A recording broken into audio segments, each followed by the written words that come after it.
Hola gente, ¿cómo están? Espero que estén muy, pero muy bien el día de hoy. Bueno, dando continuidad a esta parte, nos habíamos quedado acá, ¿no? En realizar este pedazo de madera y se me ocurrió mostrarles un poquito sobre un libro que estoy leyendo sobre James Gurney, ¿listo? Sobre luz y color. Lo bueno es que está en español, ¿sí? Entonces, basándome en esto, es lo que yo hago para poder como darle mucha más riqueza a lo que estoy haciendo, ¿no? Porque, digamos, eh, eh, cuando uno comienza a trabajar en este tipo de texturas, hay que tener en cuenta que siempre es importante entender cómo funciona el color, ¿sí? Cómo la luz tiene cierta em, importancia a la hora de proyectar a los objetos, ¿sí? Entonces, voy a borrar esta flecha. Ya sabemos de que la luz entra en esta zona. ¿M? Entonces la luz es un poco amarillenta y sabemos de que la sombra es azulada. ¿Listo? Tenemos este color azul.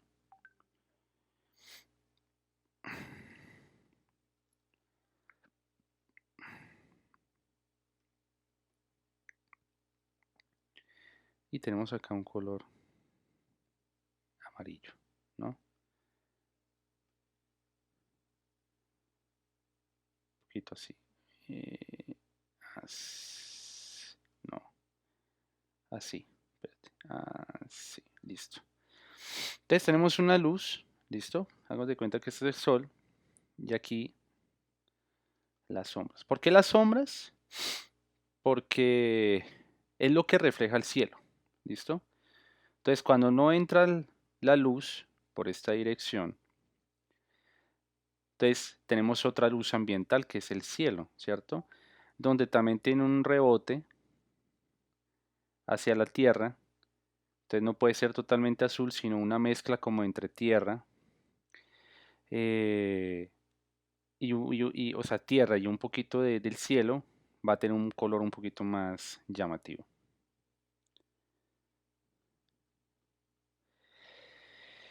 Listo, entonces cojo un poquito este tono, lo pinto acá, cojo este tono,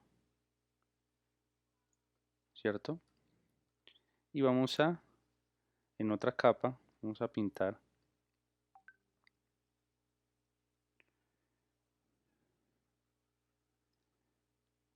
¿listo? Para darle un poquito más como de coherencia.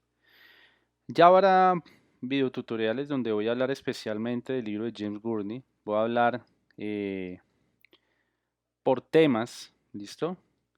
Para poder hablar mucho de, de- de- de lo que significa trabajar sobre, eh, digamos, sobre este libro tan importante que realmente sí le hace un aporte a uno, ¿sí? Entonces aquí hacemos esta sombra. Entonces acá tenemos este pequeño azul. Y eso, eso. Entonces, poco a poco le vamos dando un poquito como de realismo,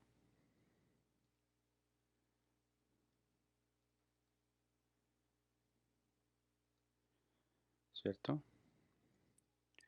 A nuestra escena. Entonces acá lo oscurecemos un poquito.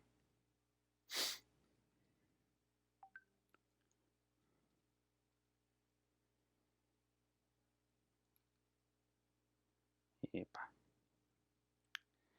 Entonces, siempre es bueno analizar cómo se comporta el mundo, cómo la luz tiene tanta importancia en todo lo que vemos y los colores cambian, los matices, la tonalidad, el contraste, ¿sí?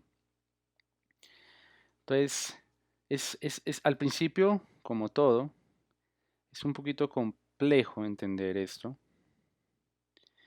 pero si uno lo sabe llevar bien, pues realmente tienes un arma muy potente, ¿sí? Entonces, hay que aclarar que esto de la iluminación es súper importante porque eso es lo que indica lo que vemos en contraste de los objetos, ¿sí? Para poder ver, por ejemplo, la luz y la sombra, pues tiene que haber un contraste, ¿sí? Tenemos que tener un color un poquito más vivo, ¿sí? Saturado. Entonces, eso es lo que hace que tenga mucho más como armonía, ¿sí? Entonces, tengan en cuenta lo que les digo. Mire cómo cambia. Entonces, lo que voy a hacer es, va a hacer una cosa tan, eso. Y la sombra queda por acá. Listo. Entonces, con esto, apenas termine de realizar este material, el enfoque mío ahorita es quizás hacer algo con esto, ¿no? O sea, ya aprendimos a hacer de a poquito cómo hacer madera. ¿M? Y pues vamos a aprovechar a hacer un cofre, ¿vale? Entonces, vuelvo y les muestro acá el libro de este señor Jeff Gorney, que me parece que sí merece hacer unos videos, ¿sí? Y lo más genial es que me lo pasó un gran artista, ¿sí? Em, ya lo vamos a citar. Se llama Marvin Edu Rojas Aquise. Él es a ver, miremos de dónde es el muchacho. Si no estoy mal es peruano. Lo vamos a mencionar acá. Me parece muy bueno mencionarlo. Aparte que es un buen artista. Es de Lima, Perú, ¿sí? Tiene unos trabajos muy buenos. Eh, Voy a hablar con él para realizar ciertas cosas en la escuela, ¿sí? Entonces lo pueden seguir. Me parece que él es una persona que tiene gran valor, tiene cosas muy buenas y él fue que facilitó el libro en español. Yo lo tenía en inglés, pero pienso que esto les ayuda a ustedes, por ejemplo, cuando comienza a hacer unos tutoriales más enfatizados a esto, es donde se explica realmente cómo funciona la luz y cómo funciona el color y cómo podemos generar sombras desde lo tradicional, ¿sí? Por eso cuando uno pasa a digital hay que conocer mucho lo tradicional porque ahí es donde vamos a entender muchas cosas. También quiero hacer unos videos sobre acuarela, lápiz de color, esfero, lápiz, un poquito más análogo, de dibujo gestual, sí, algo más propio, donde la gente pueda ver cómo esa transición de digital a análogo, hacer procesos interesantes, digamos, hacer esto en acuarela y después eso pulirlo en digital y mostrar ciertas cosas que nos va a favorecer para poder entender cómo funciona el arte en grandes rasgos, ¿no? O sea, hay que mirar todo lo general y poder simplificarlo. Entonces, el libro es muy interesante porque realmente ahí nos explica todo, cómo funciona el color, cómo podemos hacer ciertos efectos, cómo por ejemplo en este cuadro él hace ciertas investigaciones con una maqueta, ¿sí? Prende la luz y eso es lo que él hace como referencia para hacer sus obras y todos estos personajes también hace uso de ciertas fotografías propias de la época o se disfrazan, ¿no? Entonces, realmente todo esto es muy, muy, muy chévere porque él hace un aporte importante para los artistas. ¿Sí? A veces uno cree que pasa al digital y coge aquí los tonos, pero realmente no entiende cómo funciona la iluminación, no entiende cuáles son los colores más apropiados en un cuadro, cómo hacer esa búsqueda de tonalidades, ¿cierto? Entonces, siempre es bueno tener en cuenta que hay que conocer la teoría antes de uno pasar a otras técnicas, ¿no? Entonces, siempre es recomendable ustedes tener en cuenta que para poder hacer una buena obra hay que conocer, digamos, su lógica, ¿no? Entonces, a veces, digamos, he recibido mensajes en el canal digamos, la gente no debería iniciar en digital, sino tradicional. Pues claro, o sea, yo inicié tradicionalmente, ¿m? Y por eso es que di el salto a lo digital. Para mí es una técnica más, no es que ya eliminé el tradicional, no, porque en este momento estoy haciendo una maestría en ilustración, he estudiado concept art y he estado en los dos ángulos, ¿sí? Lo que pasa es que el digital eh, es una técnica donde mucha gente sí lo necesita y necesitan solucionar problemas a través de técnicas que le den fácil solución, ¿no? O sea, no podemos a través de lo análogo crear un concept, crear personajes cuando en digital pues te optimiza los tiempos. ¿M? No es que el digital te hace el trabajo, no, pero sí te optimiza cosas. Y eso es lo que realmente se necesita en el medio. Si tú eres un ilustrador eh, tradicional, pues bueno, está bien, pero no es de más conocer técnicas, ¿sí? Conocer otro tipo de ángulos. Esa es la realidad. Entonces no podemos encasillarnos en una técnica cuando el mundo se está moviendo de otra forma y si tú quieres, por ejemplo, ser artista plástico, pues bueno, sigue en ese camino, pero ahí es donde uno tiene que mirar cuál es el campo de acción, qué es lo que te da realmente, digamos, oportunidades y cuál es el gusto de cada uno, ¿no? Entonces eso hay que verlo antes de uno tomar una decisión de qué es lo que uno quiere estudiar, ¿no? Entonces, como pueden ver, pues aquí lo impregno un poco de ese tono. Aquí tengo esta sombra, entonces le vamos a dar un poquito de filtro, desenfoque. Entonces vamos a dejarlo un poquito más grande. Eso. Listo. Vamos a dejarlo así. Hago otra capa. Y vamos a jugar con otro pincel. Que me genere una textura. Listo.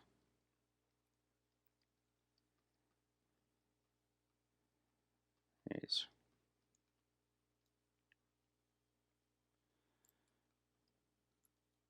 Entonces, digamos el digital te hace, también puedes crear cosas impresionantes,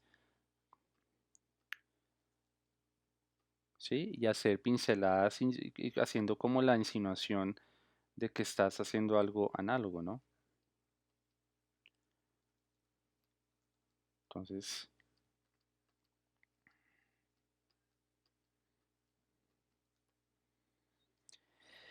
eso es lo que yo siempre trato de explicar, ¿no? Que a veces uno cree saber cosas, pero todavía falta mucho para entender cómo funcionan algunas reglas. Entonces, aquí lo que me ha gustado es que, digamos, yo trato de dar la definición full, ¿sí? Y no me estoy complicando mucho, entonces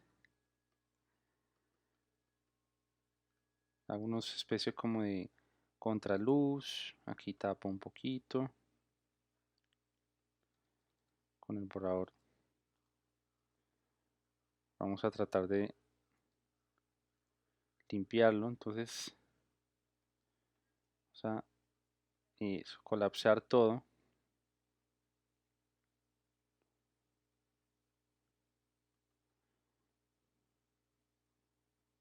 Eso, eso, le damos un poquito de dureza. Entonces esto que estoy haciendo es bueno que hagan todo lo que es el estudio, ¿no? Entonces ahorita estoy en el quinto paso, ¿cierto? En el sexto ya voy a comenzar como a trabajar ya en otro objeto, ¿no? Entonces vamos a trabajar de pronto un cofre de oro con el mismo, o sea, probando como otro tipo de material, ¿cierto? Entonces acá unto un poquito de este tono, porque si se alcanza a impregnar, ¿sí? No todos, sino acá en la parte del frente. Entonces vamos a coger un pincel un poquito más suave, que no tenga tanta dureza, y vamos acá a darle un pequeño blur. Entonces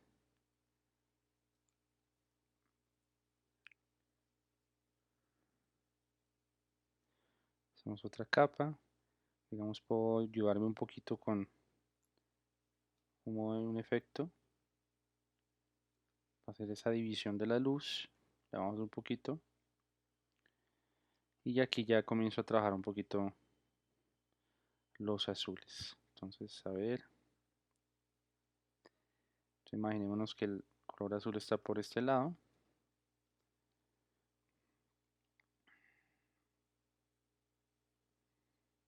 Ujú.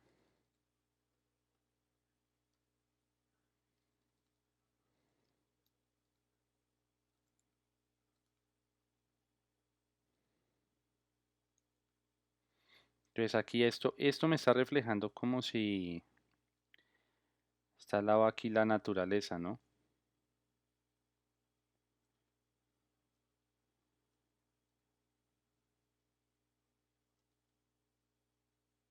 Entonces acá hacemos este tipo de líneas.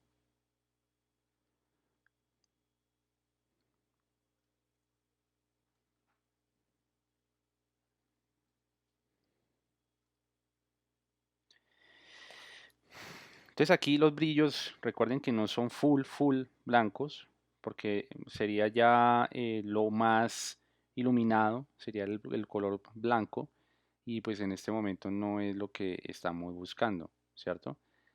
Entonces buscamos es como tonos altos, pero no tanto, ¿cierto? Y amarillo, pero no es un amarillo totalmente toteado, o sea, contrastado, sino más bien como un tono medio, ¿no?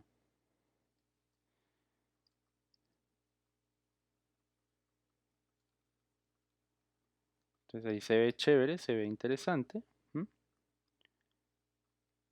Si vamos acá a sobreexponer en esa luz, se ve, mira cómo se ve, no se ve bien, entonces el superponer nos da un poquito más de lógica.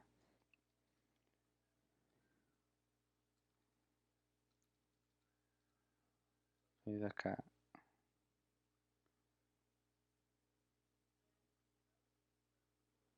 entonces esto es lo que enriquece un arte, ¿no? El detalle, el color, la iluminación.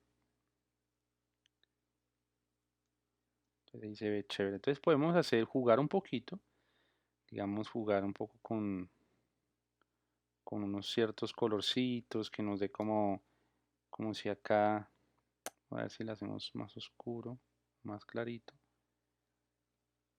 como si no hubiera una lógica. Entonces, podemos mirar que sea como en, no sé, una naturaleza totalmente fosforescente, ¿cierto? Entonces no está de más probar cosas, ¿no? O sea, siempre en ese tipo de proyectos, pues uno trata como de salvaguardar como todos los detalles, no dañar lo que ya se ha hecho. Entonces, pero siempre hay que tener en cuenta qué es lo que estamos haciendo, ¿no? Entonces, porque aquí ustedes ven un paso a paso, pero digamos, eso ya es como un estudio, ¿no? De materiales. Entonces no tiene que ser supremamente súper, hiper detallado, si no lo merita, ¿no? Entonces acá hacemos como unas texturas,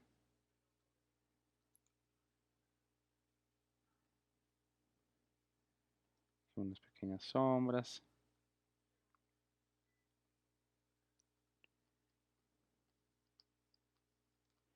Y es más, en la sombra también podría ser como lo mismo.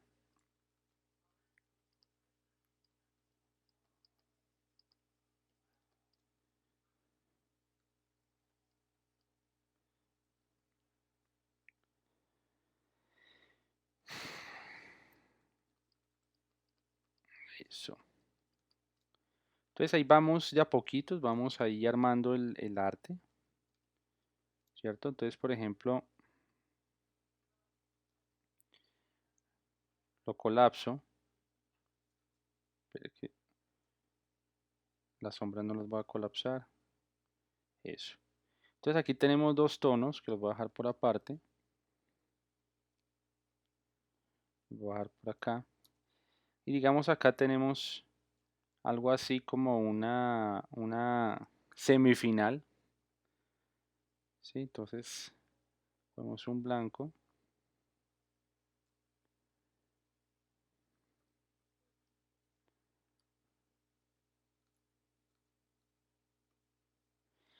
Acá y digamos en el que sigue, pues no quiero como darle como esa misma continuidad de hacer la misma trozo de madera, sino aquí, digamos, vamos a mirar, bueno, con lo que se aprendió, ¿cierto? ¿Cómo podemos jugar con otro tipo de elementos? Entonces, digamos, uno a veces en proyectos reales les piden a uno hacer cofres, cosas así como de piratas, mesas, ¿sí? Entonces hay diferentes tipos de madera, entonces no podemos decir que la madera que estamos trabajando en este momento tiene que ser igual, eh, digamos, en cuanto a textura y todo lo que se, o sea, lo que se hace en otro tipo de productos. Entonces, digamos, lo que me gusta de hacer esto es mostrar como el proceso que yo parto para poder analizar, por ejemplo, o estudiar el material y ya teniendo en cuenta eso, ya puedo jugar con elementos, ¿sí? Entonces, por ejemplo, les voy a mostrar acá. Miren lo que podemos hacer teniendo en cuenta lo aprendido, ¿no? Entonces tenemos acá, por ejemplo, si hicimos madera, mire que esta madera es muy diferente, ¿cierto? Pues yo tengo mi pin, yo siempre guardo muchas referencias y digamos hay diferentes elementos o diferentes formas de hacer madera. Entonces, si la madera está en un espacio totalmente nublado, se comporta diferente. Si está, digamos, con una luz directa, radiante, se comporta diferente. Entonces, hay que analizar, por ejemplo, la atmósfera donde se va a hacer ese objeto o elemento y asimismo vamos a poder comprender cómo funciona el mundo. Entonces aquí podemos ver mesas y demás. ¿Listo? Entonces, digamos, eh, voy a comenzar a analizar qué es lo que voy a hacer para dar continuidad con esta serie de videos, que lo que yo pretendo es que ustedes aprendan a hacer un estudio de materiales, pero también que eso les aporte para poder hacer un producto o un prop real. ¿Listo? Entonces, este va a ser como un proceso ya finalizado de lo que vimos la semana pasada y ya con esto vamos a hacer como un tronco con fuego, una mesa o una antorcha. Entonces aquí va a ser como que la incógnita después de lo que aprovechamos de poder hacer este tipo de elementos, ¿cierto? Tan, tan, tan, tan, ¿qué sigue? ¿Sí? O sea, ¿qué es lo que va a hacer que se vea interesante y cómo podemos aprovechar eso? También aplicando lo que es la luz y cierta una sombra, ¿no? Entonces, recuerden que tenemos unos cursos en nuestra tienda de Gumroad que se encuentra en la escuela de Nook, ¿sí? Y también tenemos unos talleres que van a estar durante todo el año 2020. Ahorita, desde el 18 de enero, iniciamos el taller de Concept Art y finaliza el 4 de abril. Entonces voy a estar en ese taller junto con Diego Teutli, que está desde Montreal, Canadá. Entonces, gente, si les gustó el video, compártanlo, practiquen junto conmigo y si quieren enviarme sus procesos de trabajo, me lo pueden enviar. Por ejemplo, ahí en la descripción del video aparece el correo donde me pueden enviar ese proceso y con gusto les puedo colaborar. Entonces, recuerden chicos que soy Eric Méndez y nos vemos en un próximo video. Chao, chao.